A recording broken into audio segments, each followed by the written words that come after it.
Ce matin dans Histoire en France, vous allez découvrir ce stage anti-burn-out des dirigeants, des cadres épuisés physiquement et moralement. Un établissement leur propose une remise en forme, sport, régime, écoute, pour les sortir de leur souffrance au travail. Reportage Chloé Michelon et Yves Pointe.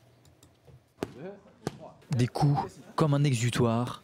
Certains n'avaient plus fait de sport depuis des années, absorbés par leur travail. Ils sont cadres, dirigeants d'entreprise, managers, et ils sont épuisés par la crise, la pression, les difficultés financières. À bout de souffle, ils se sont inscrits dans ce stage de remise en forme. Le bien-être en fait passe non seulement par la partie psychologique mais aussi par la partie physique. Donc l'idée c'est de lier les deux, de faire travailler sur l'aspect mental de la chose et l'aspect physique ici qu'on retrouve sur les ateliers. Donc on serre des bras comme si on courait.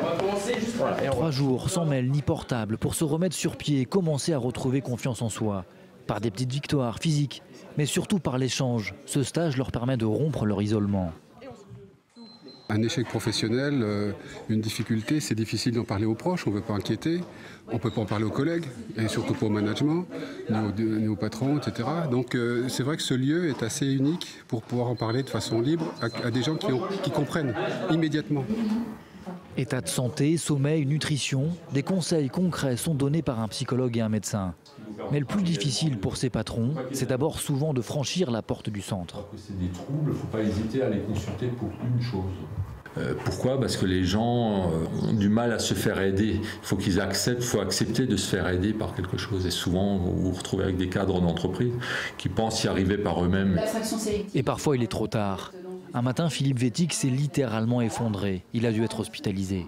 Difficultés financières et conjugales, surcharge de travail.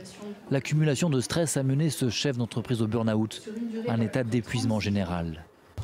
Avec d'abord des insomnies, aussi une baisse d'appétit. Et à ce moment-là, on commençait à avoir des idées noires. Et c'est comme si on tombe dans un trou et on n'arrive plus à s'accrocher, que la paroi elle est totalement lisse.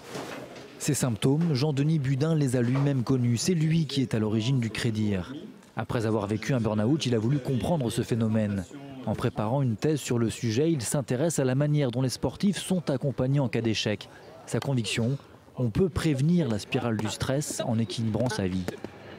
Au niveau physique, au niveau sportif, au niveau engagement associatif, de telle sorte que le stress finalement naturel que l'on vit en entreprise ne nous envahisse pas et qu'on ait une vie plus équilibrée qui va nous permettre d'aller un peu plus tranquillement entre les moments où on gagne et les moments où on perd.